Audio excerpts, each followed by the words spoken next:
I made a challenge for myself to watch 100 movies this year because, one, I just wanted to get more culturally wise, but also, two, most of the media that I do watch is just stuff that I consume second screen while playing Celeste on my computer or something. It's a bit depressing, don't think about it too hard. Anyways, one of the movies I've watched this year is Nirvana the Band, the show, the movie, and it is great. It's an awesome comedy that I'll talk about later because the important thing about this movie is that it introduced me to Jay McCarroll and, more importantly, Matt Johnson. Matt Johnson is a Canadian actor, director, and writer. If you have heard of him, it was probably from the aforementioned Nirvana the Band of a Show, the movie, Nirvana the Band of a Show, probably the Update Day skit, or the Blackberry movie that came out in 2023 that's starring Glenn Howerton. And I love him. He has such a cool and unique directing style. His sense of humor is right up my alley. He's just so great. So after watching Nirvana the Band the show, this title was too long. So after watching that movie, I wanted to look at Matt Johnson's other movies and see if they hold up. And you know what? They really do. So I just want to talk about his 4 movies, starting with his first movie in chronological order, The Dirties.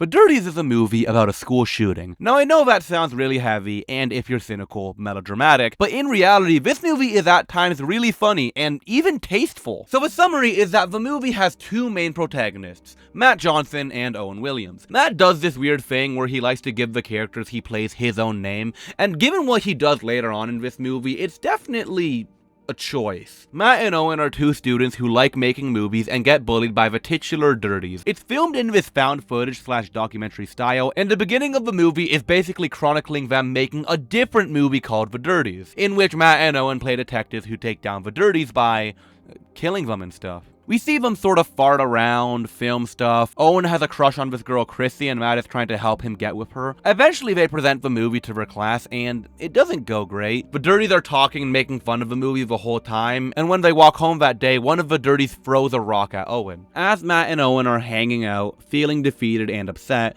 Matt comes up with an idea. What if they make a movie in which they kill the Dirties for real? He's talking about it like it's sort of a joke. I mean, he never says he's joking, but for now, Owen is on board. From there, the story progresses in 2 paths. Owen is getting closer with Chrissy, Matt helps him come up with a plan to get her to notice and like him, although that plan does lead to Owen accidentally giving some cake to one of the Dirties, which Matt is really mad about. But overall, the plan works and Owen and Chrissy start getting along. Down the other path, we see scenes of Matt getting blueprints for the school, making a list of names, making a sort of picture board. This sort of comes together in this scene, when Matt and Owen are watching the edit of their movie so far, when Owen sees the scenes of Matt with the blueprints and the photos. All of a sudden, everything seems so much more real.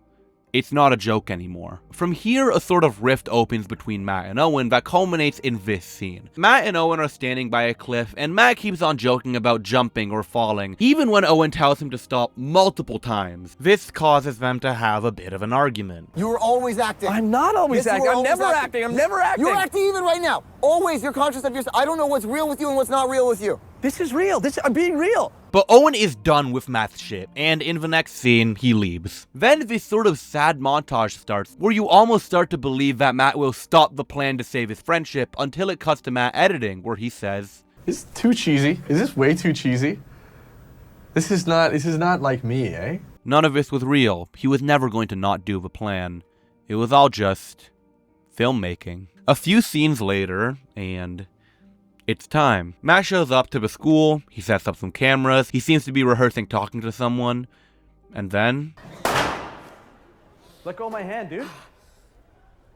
But then Matt spots Owen, who also starts running, and chases him down, calling after him, almost in a confused tone. He corners him in a classroom, Owen looking terrified, and Matt says, "What are you doing? It's me."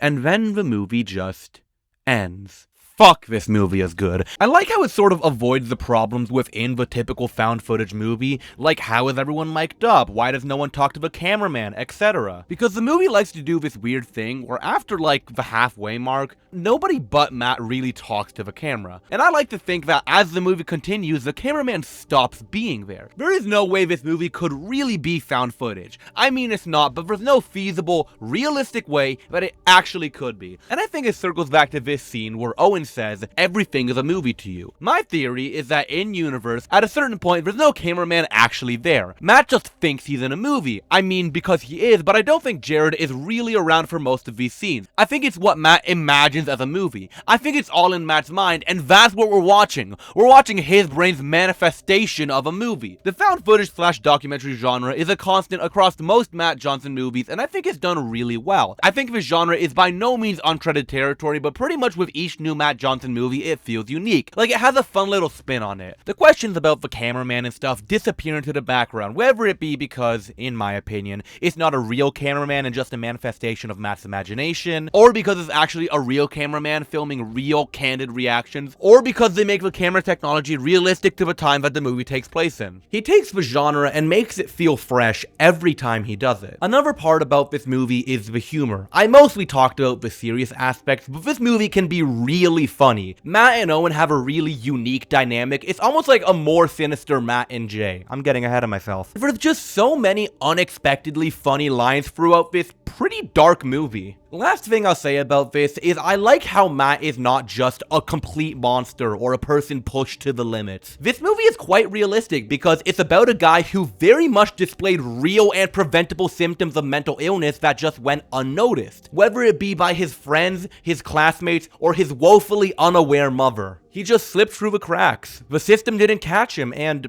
look what happened. And it's definitely not a movie about a normal guy who gets pushed to the limits because of the character of Owen. He goes through the same bullying that Matt did, but he has a different approach. He makes friends. He actually hangs out with the dirty sometimes. And there is something to be said about rolling over and forgiving someone who abused you, but that's definitely a more healthy coping mechanism than this. Also, one last thing for real this time. There's a debate about this online, but I don't think Matt killed Owen, and I think that's because Matt is in love with Owen. Matt is constantly manipulating Owen into staying around. He resents Chrissy. He gets mad when he starts hanging out with other people. He even adds Chrissy onto his list. I think he's deeply repressed, but I think he's gay. Great movie. It was just really rough, which is to be expected with a $10,000 budget, but the plot and writing was excellent. It was just a bit rough. Also, some of the stuff is a bit too on the nose, like where Matt just reads out the definition of a psychopath. 8.5 out of 10. Operation Avalanche is Matt's second major film. It's a period piece that takes place between 1967 and 1969 about two CIA agents trying to fake the moon landing, but in doing so they get caught up in a conspiracy. The movie starts out by introducing us to our two main characters, the two CIA agents, Matt Johnson and Owen Williams. They've just finished the mission where they came to a grand conclusion that Stanley Kubrick is not a USSR spy, because that's just the kind of important work they do down at the old CIA. They're able to get onto this new mission to infiltrate NASA and try to find a mole, and also get their cameras upgraded, and now they're at NASA. But they don't find any mole. They instead find something that is a lot more detrimental.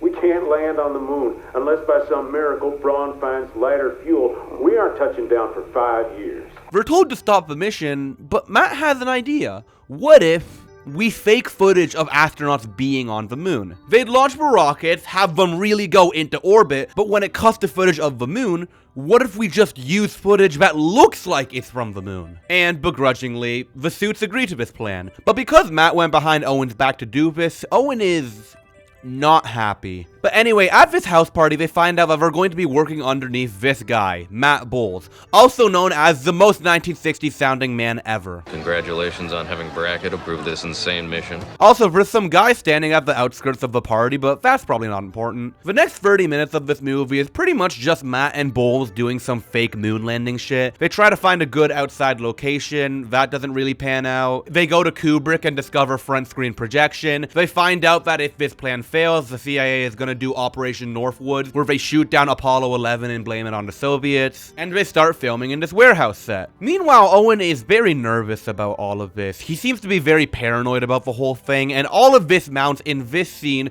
where there's a car parked outside of the warehouse they're filming in. But when they go to confront them and ask what they're doing, the car drives away. A guy runs out of the alleyway and goes into the car. Bowles has a gun and is shooting the car, and they try to get them, but no luck.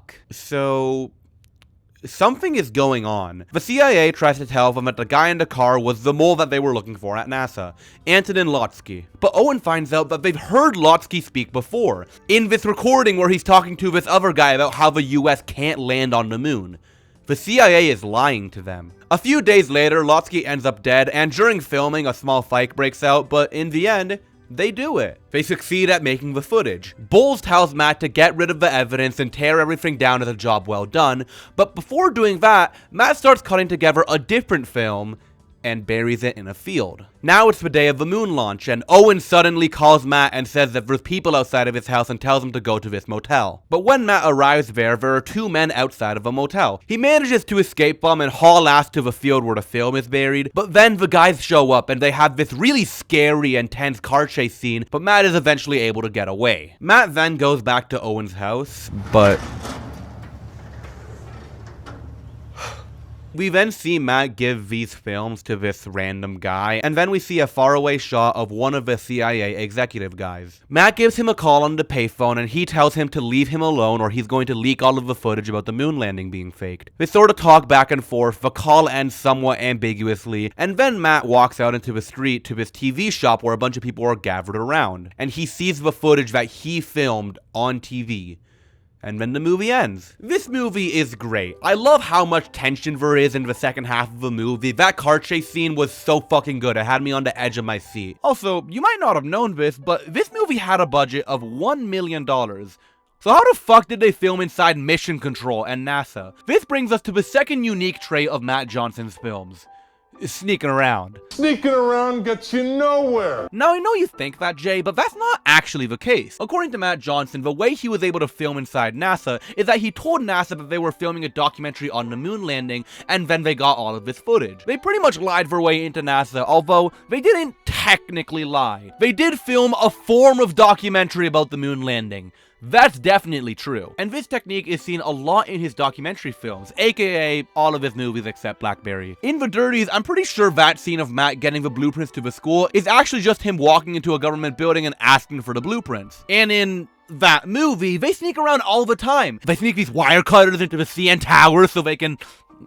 We'll get there. And I think this is really cool. As long as it's done ethically, I think it's a great way for low-budget movies to have multiple sets. And even without the NASA sneaking, the budget being $1 million here is pretty crazy because it's a period piece. We're filming with period-accurate cameras. They have all of these 1960s cars. They have this warehouse. This movie being made on a $1 million budget is crazy. I like the fake moon landing aspect of this movie. I like how it talks about the way that the moon landing theoretically could be faked, and then it actually shows us by making fake moon landing footage with 1960s technology. Important to note, I don't think the moon landing is fake, and neither does Matt Johnson, but I think this movie does a great job on showing us why and how the moon landing could be faked. It does a great job on laying out means and motive for the government faking the moon landing. I think that the moon landing conspiracy, and most conspiracy theories in general, do a great job at just showing us the general distrust that most educated people have with the government. Why do people distrust them? Man, I couldn't tell you.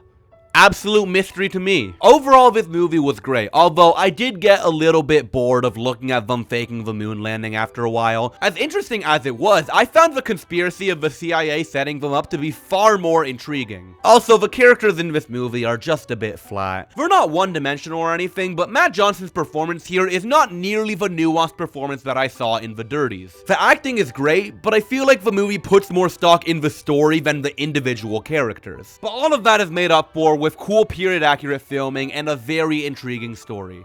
8 out of 10. Hello, operator.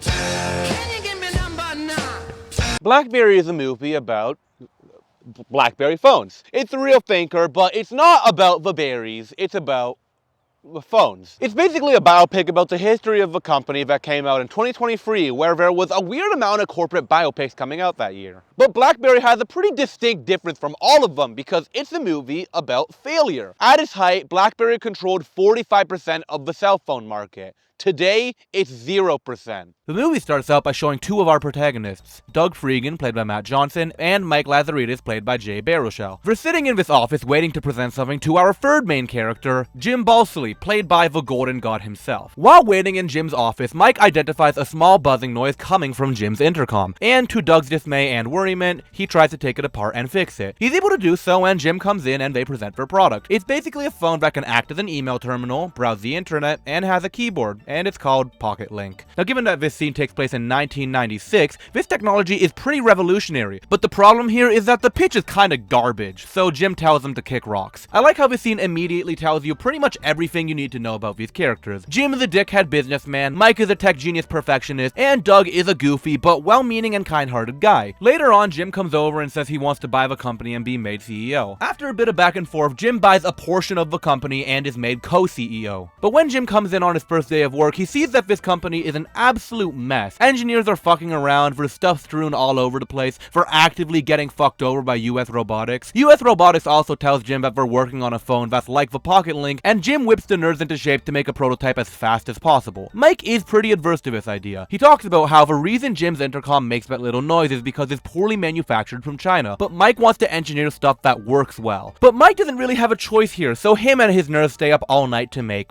this. They go to New York and have this big business meeting with these big business boys who kind of laugh at Jim's big dick salesman approach, but then Mike shows up with the prototype and says some techno jargon that impresses the big business boys, and, well, they're in business. They got a big new office, they invent free wireless texting, but Palm Pilot is here and they're trying to aggressively take over the company. So Jim orders more phones to be made, but they're maxed out on every network that they're on. So they get some of the best engineers in the world to shrink the data?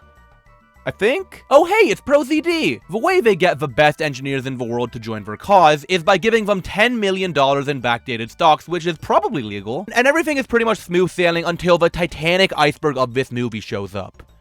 The iPhone. Also, Doug is getting some calls from the SEC. Man, that sure is strange. For the rest of the movie, we basically watch Mike refuse to bend to the iPhone trend and demand that we're going to make a keyboardless phone, but with like a bunch of buttons underneath the screen that clicks. That's definitely a great idea. Meanwhile, Jim has this whole deal of wanting to buy a hockey team and move it to Canada, but he gets rejected by the league, which he takes really well. I'm from Waterloo, where the vampires hang out! Also, the SEC is now in the building, and surprisingly, backdating stock options isn't legal. That sure is crazy. But Mike lures Jim to the office to get him taken by the SEC so the company doesn't go under. In the final scene, we see Mike in this warehouse with plenty of boxes of the new BlackBerry Storm. A screen with a keyboard on top, with a screen on top of that. And it shows us how terrible of a device it is in a brilliant way by just showing Mike try to use the damn thing. But Mike hears this little hissing coming from the phone. It's the same intercom noise. He outsourced his manufacturing to China, and in the end, he just added to the noise. And the movie ends by zooming out on Mike fiddling with each of the phones as we see text on the screen talking about how the BlackBerry Storm was a massive failure that ruined the company.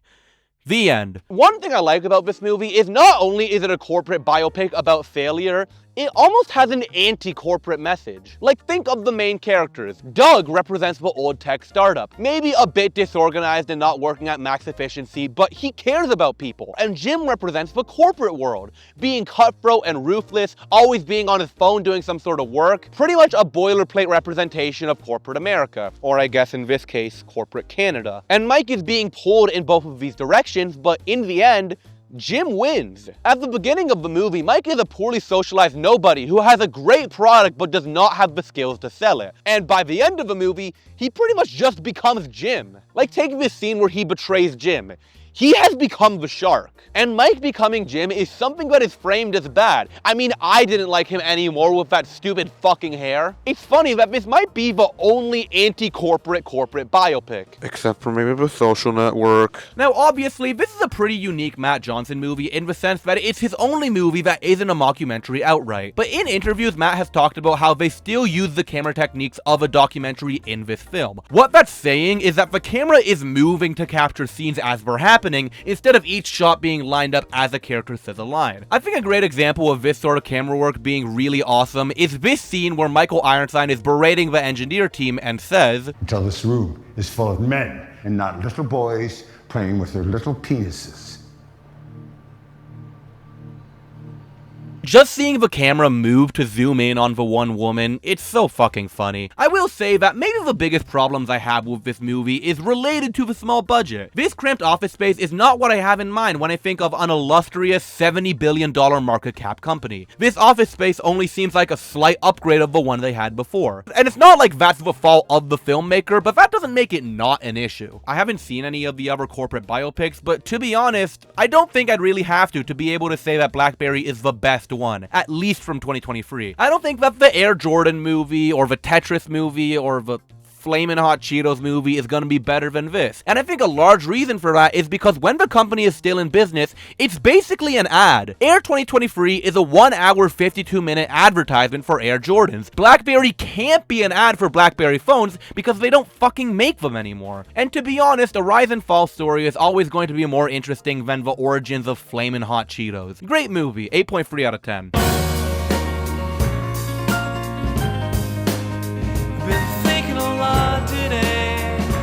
This is the closest thing I have to an RV, so this'll have to do. Finally, Nirvana the band, the show, the movie. The movie I've been mentioning this whole time. This is the movie that started me on my Matt Johnson journey. But before I talk about this movie, I briefly want to talk about Nirvana the band, the show.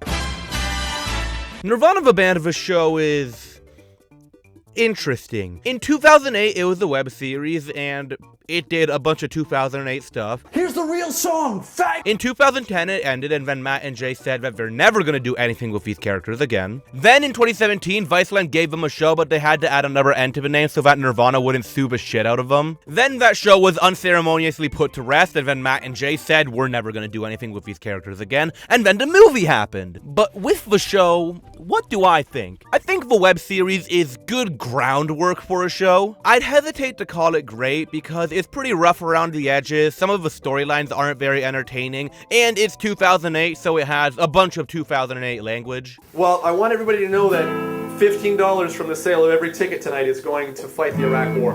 And when we mean fight, we mean fucking kill some fucking Iraqis. What? 1, 2, 3, 4! I specifically think the web series does a good job on having you get to know the characters of Matt and Jay, how Matt is an eccentric ideas man, and Jay is a bit more reasonable, but also pretty gullible and impressionable. There are some good episodes. I love the episode where Matt leaves the band and Jay tries to find a new partner, but overall, I don't think the web series lands in the category of great. But the Viceland show? It's just a really good show, for multiple reasons. I think Matt and Jay at this time have really come into their own creatively, and it really shows in the show. Like, according to Matt, the first episode of the web series was the first time he was ever filmed in character. So obviously after 9 years, he's gonna have a better handle on acting. I also think the good cameras make it look smoother. They started doing the thing of pulling stunts and sneaking into places in this show, which wasn't really a thing in the web series. It's 2017, so there's no offensive language.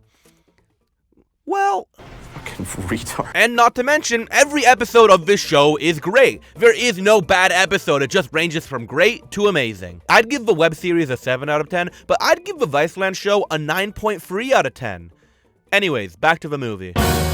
Okay, before I talk about this movie, I know I've spoiled pretty much every other movie I've talked about, but seriously, go watch this movie. Go into it knowing very little about these characters and the show. It's available digitally, go watch it now!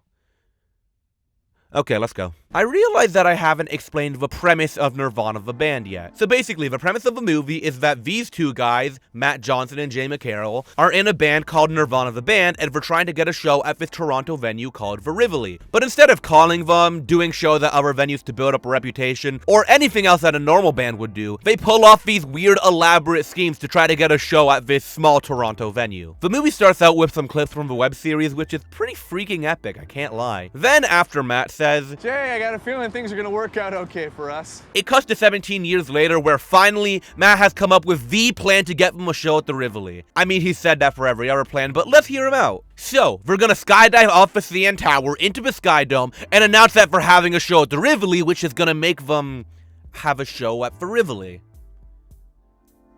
So it's pretty much the perfect plan. So we cut to the intro, we meet a libertarian at Canadian Tire who's very concerned about their plan. They get up to the CN Tower with some wire cutters and parachutes. Matt pushes Jay off the CN Tower, but the Sky Dome closes and they end up on the roof. The plan failed. Crazy, I know. And Jay is pretty upset about this whole thing. As they get home, Matt is blissfully unaware of Jay's bad mood, and he comes up with another plan, to pretend to have a time machine and tell Verively that if they don't book them, the world is going to end. Matt goes up to do that, but meanwhile, Jay books a show for an open night by himself.